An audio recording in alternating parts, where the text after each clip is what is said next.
अस्सलाम वालेकुम, मैं हूं आप सबका यासिर। अच्छा, तो आज का टॉपिक बहुत ही इंपॉर्टेंट होने वाला है। इससे पहले हमने एक वीडियो बनाई है इसके हवाले से कि आपने लास्ट 25-26 डेज़ को आपने किस तरह मैनेज करना है, तो आप वो भी देख लें। इंशाल्लाह वहाँ से आपको आइडिया हो जाएगा कि किस तरह मैं ये डेज़ यूटिलाइज़ करूँ और बेहतर से बेहतर मैं उसको यूज़ कर सकूँ। ठीक है, अभी जो वीडियो है वो इस हवाले से हम बना रहे हैं कि MCQs को किस तरह सॉल्व करें। अच्छा, इस वीडियो में हम 4-5 चीज़ों के बारे में बात करेंगे। फर्स्ट ऑफ ऑल ये है कि चैप्टर वाइज MCQs को आपने किस एंगल से सॉल्व करना है, किस तरीके से सॉल्व करना है, और FLPs को आपने किस तरीके से किस माइंडसेट के साथ सॉल्व करना है, ये डिस्कस करेंगे। सेकंड चीज़ हम ये डिस्कस करेंगे कि आपने पेपर में कितना टाइम देना है। फॉर एग्जांपल बायोलॉजी के सेक्शन को आपने कितना टाइम देना है, और केमिस्ट्री और इस तरह सारे। ठीक है, थर्ड पॉइंट जो हम डिस्कस करेंगे वो हम ये डिस्कस करेंगे कि आपने फॉर एग्जांपल आपके बायो के हैं 50 मिनट्स, ठीक है, और आप बैठ गए कि नहीं अभी सारे बायो के जो मुश्किल MCQs है, आसान है, सब मैंने करने हैं, उसके बाद मैंने नेक्स्ट सेक्शन पे जाना है। नहीं, ऐसे आपने नहीं करना है, आपने राउंड्स में करना है। तो किस तरह करना है वो हम डिस्कस करेंगे। और लास्ट और फोर्थ पॉइंट जो हम डिस्कस करेंगे वो ये डिस्कस करेंगे कि MCQs में आपको किस तरह ट्रैक किया जाता है, वो आपको किस तरह ट्रैक कर सकते हैं। एंड अनदर पॉइंट इज़ कि आप उसको कैसे सॉल्व करेंगे, उनकी माइंडसेट को आप किस तरह समझेंगे कि ये MCQs किस तरह का है। अगर आपको नहीं आ रहा है तो उस MCQs को आपने किस तरह करना है। सो इन सब चीज़ों के बारे में हम इस वीडियो में बात करेंगे। फर्स्ट ऑफ ऑल हम उसकी तरफ आते हैं।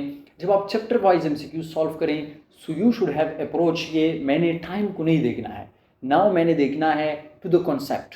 क्या मैं यहाँ पर अपना कॉन्सेप्ट पा रहा हूँ या नहीं लगा पा रहा, और क्यों नहीं लगा पा रहा। और मेरे MCQs फॉर एग्जांपल गलत हो रहे हैं, मेरे 40-45 MCQs है एक चैप्टर के, फॉर एग्जांपल 50 है, ये मेरे इसमें ये MCQs गलत हुई, क्यों गलत हुए।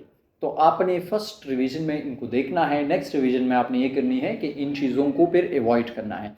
हर एक पॉइंट को वो आपने देखना है, जो MCQs गलत हो उसको आपने हाईलाइट करना है, एंड नेक्स्ट टाइम आपने उसको रिवाइज करना है। जब आप इस तरह करेंगे एक एक टॉपिक पर, एक एक उस पर, हर एक चैप्टर पर, तो आपको हर एक चैप्टर में से जो आपकी वीक पॉइंट्स होंगे वो आपके सामने आएंगी, जो MCQs आपने गलत किए होंगे, जिस कॉन्सेप्ट की वजह से गलत किए होंगे वो आपके सामने आएंगे, and you will go through it 2 to 3 times, and फिर उसके बाद आपसे ये गलत नहीं हो सकते। तो MCAT में आप अच्छा स्कोर कर सकते हैं। अच्छा, नेक्स्ट FLPs को आपने किस तरह सॉल्व करना है।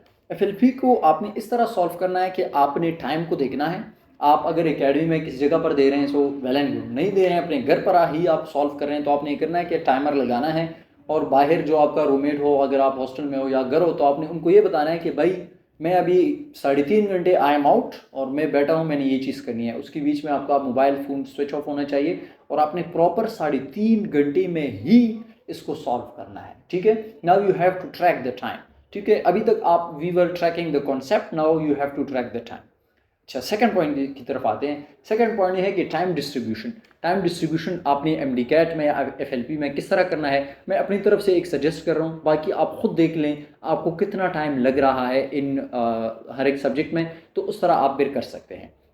मैं यही सजेस्ट करूँगा कि बायोलॉजी के 68 MCQs हैं, इसको आप 50 मिनट्स दे दें, इट इज़ इनफ। ठीक है, क्योंकि अक्सर इसमें जो होते हैं वो रिकॉल बेस होते हैं, and you can do it easily, और आप 50 मिनट्स में इन 68 को सॉल्व कर सकते हैं। ठीक है, नेक्स्ट जो है वो है केमिस्ट्री। केमिस्ट्री की 54 MCQs है। आई वुड सजेस्ट कि आप इसको 1 आवर दें, क्योंकि इसमें थोड़ा बहुत आपको सोचना पड़ता है, रिएक्शन वगैरह ये वो, तो इसको 1 आवर दे दें। और फिजिक्स की भी 54 MCQs है, but we will give it 1 hour and 10 minute. ठीक है, ये इसलिए हम दे रहे हैं कि लिटिल बिट ये और भी मुश्किल है, और ये भी नहीं है कि आपके फॉर एग्जांपल अभी आपने अगर बायोलॉजी को 40-45 मिनट्स में कर लिया, so you can take your time from that, आप फिजिक्स में वो लगा सकते हैं। उसके अलावा इंग्लिश जो है, आई वुड सजेस्ट इंग्लिश की 18 MCQs हैं और लॉजिकल रीजनिंग के 6 हैं। सो आई वुड से कि you can do it in 30 minutes. So ये जो है वो 2.5 घंटे में ये आप सारे कर सकते हैं। इस तरह मैंने टाइम डिस्ट्रीब्यूट किया हुआ है। आप अपनी उससे देख लें कि आप किस तरह कर सकते हैं, आपकी स्पीड। फॉर एग्जांपल कुछ स्टूडेंट ऐसे होते हैं कि उनका फिजिक्स स्ट्रॉन्ग पॉइंट है, वो फिजिक्स को विदिन 50 मिनट कर सकते हैं, तो आपका जो वीक पॉइंट हो, फॉर एग्जांपल इंग्लिश हो, फॉर एग्जांपल केमिस्ट्री हो, तो आप ये टाइम वहीं पर लगा लें। हम ऐसा करेंगे कि हम 4 राउंड्स में पेपर को हल करेंगे। पहले में आपने ये है कि आपको राउंड नंबर 1 में 100% आपको क्लियर हो, एंड जस्ट टिक हो। राउंड नंबर 1 में आपने एक और चीज़ का ख्याल रखना है। तो फॉर एग्जांपल MCQs में आपको शक है B and C, so I was doing like कि मैंने B पर एक छोटा सा मार्क लगा लिया, C पर एक छोटा सा मार्क लगा लिया, एंड मैं एमसीक्यूज़ का जो नंबर था वहाँ पर एक वो लाइन लगा देता था, और मुझे अगर मैं टॉप टू बॉटम जाता था तो मुझे पता चल जाता है कि फॉर एग्जांपल एमसीक्यूज़ नंबर 8 मैंने छोड़ा है, और मैंने 8 के साथ एक वो निशान कर देता, क्रॉस का, स्टार का, anything you can do.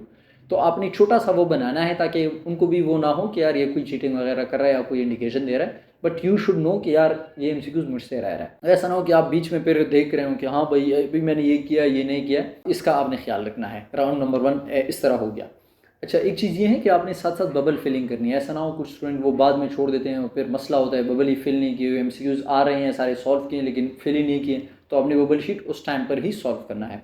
Round number 2 आपने ये करना है कि जो टाइम कंज्यूमिंग हो, ठीक है, आपको समझ आ रहा हो, उसका आप सॉल्व कर सकते हो, लेकिन टाइम कंज्यूमिंग हो तो आपने उसको फर्स्ट में आप कोशिश करें ना करें, विद इन सेकेंड राउंड में आप उसको कर लें। राउंड नंबर 3 में आपने ये करना है कि आपने कन्फ्यूजिंग करनी है। जिस तरह अभी आपको लग रहा है कि पॉइंट बी है या सी है, ए है या डी है, तो इस तरह एमसीक्यूज आपने राउंड 3 में करने हैं। और राउंड 4 में आपके साथ वो रहेंगे कि भाई ये तो बस बिल्कुल मुझे आ ही नहीं रहे, तो सिलेबस है या कुछ भी है, तो आपने उस पर क्या लगाना है, तुक्का। तुक्का कैसे लगाना है उसके बारे में भी थोड़ा बात करते हैं। एमसीक्यूज अगर आपको बिल्कुल नहीं आते तो उसको सॉल्व करने की टेक्निक नंबर 1 ये है कि अगर आपके साथ ऐसा एमसीक्यूज है कि ए बी सी डी और डी या ई पर लिखा हो कि all of the above, so it mean that ये रिसर्च कहती है कि 90% यही है कि आपका यही ऑप्शन है, ऑल ऑफ दीज ही ऑप्शन है। तो अगर आपको बिल्कुल नहीं आ रहा हो so you can take it directly. And second thing इसके साथ ये है कि नॉन ऑफ द अबव जो है ये अकॉर्डिंग टू साइंटिफिक रिसर्च ये 10% रिजल्ट होता है। सो अगर आपको नन ऑफ द अबव किसी ऐसे एमसीक्यूज में नज़र आ रहा है जो आपको बिल्कुल समझ नहीं आ रहा है, तो आपने उसको छोड़ना है and all of the above option को आपने टिक करना है, मोस्ट प्रोबेबली ये ठीक होगा। नेक्स्ट पॉइंट हम ये डिस्कस करेंगे कि अगर आपको ऑप्शन दिए हुए हो 10, -10, 100 and 200, so most probably it would B 10 और -10, क्योंकि ये टीचर की साइकोलॉजी है, वो आपको कंफ्यूज करना चाहते हैं। So this is the thing कि आप इन वाले ऑप्शन को टिक करें। और एक और पॉइंट ये है कि फॉर एग्जाम्पल अगर आपको कोई एमसीक्यूज आया हो सिमिलर, जिस तरह है कि RNA, DNA, golgi body and mitochondria, so most probably it would be either RNA और डीएनए, क्योंकि वो आपको सिमिलर दे रहे हैं, तो आप ये वाला अप्रोच भी लगा सकते हैं। एक और चीज़ के बारे में बात करते हैं कि जो कंफ्यूजिंग एमसीक्यूज हैं उसको आपने किस तरह रिकॉल करना है। फॉर एग्जाम्पल आपको लग रहा है कि ये शायद या बी है या सी है, तो उसको आपने इस तरह सॉल्व करना है कि आपने सोचना है कि फॉर एग्जाम्पल ये वाला लाइन जो अभी एमसीक्यूज में आया है, ये मैंने किस चैप्टर में पढ़ा था और किस टॉपिक में पढ़ा था।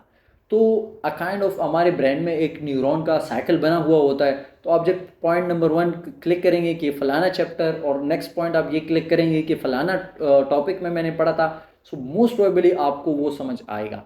और आपने कन्फ्यूजिंग एमसीक्यूज़ को छोड़ना है। जिस तरह मैंने पहले भी आपको बताया, राउंड 1 में आपने कन्फ्यूजिंग नहीं करने, क्योंकि बाज़ औक़ात में इस तरह भी हो सकता है कि सेम चीज़ आपको नेक्स्ट एमसीक्यूज़ में आई हो, ठीक है, नेक्स्ट एमसीक्यूज़ में आप 5-10 एमसीक्यूज़ के बाद, तो इसलिए आपने राउंड 2 में करना है। या इस तरह भी कभी कभी हो जाता है कि बंदे को याद आ जाता है, हाँ फलाना एमसीक्यूज़ तो ये, तो आप डायरेक्टली चल जाते हैं एंड सॉल्व इट, ठीक है। तो ये भी आपके साथ हो सकता है। तो एट द एंड हम यही कहेंगे कि एमसीक्यूज़ को आप जितना प्रैक्टिस करेंगे, जितना ज़्यादा एमसीक्यूज़ के साथ आपको एक्सपोजर होगा, सो एमसीक्यूज़ का पूल कितना होगा। फॉर एग्जांपल ये वही सिलेबस है, वही काइंड ऑफ एमसीक्यूज़ आ रहे हैं, तो अगर आप जितना ज़्यादा से ज़्यादा एमसीक्यूज़ सॉल्व करेंगे, ज़्यादा से ज़्यादा अपने आप को टेस्ट करेंगे, अपने नॉलेज को टेस्ट करेंगे, तो जो भी एमसीक्यूज़ आएंगे एमडीकैट के एग्ज़ाम में, मोस्ट प्रोबेबली वो या उसके रिलेटेड कोई एमसीक्यूज़ आपकी नज़र के सामने से गया होगा, सो you can solve it easily. अच्छा, तो आज की वीडियो में बस इतना ही। आई होप सो कि आपको काफ़ी समझ आई होगी कि एमसीक्यूज़ को हमने किस तरह सॉल्व करना है, कितने टाइम देने हैं, कितने राउंड्स में करना है।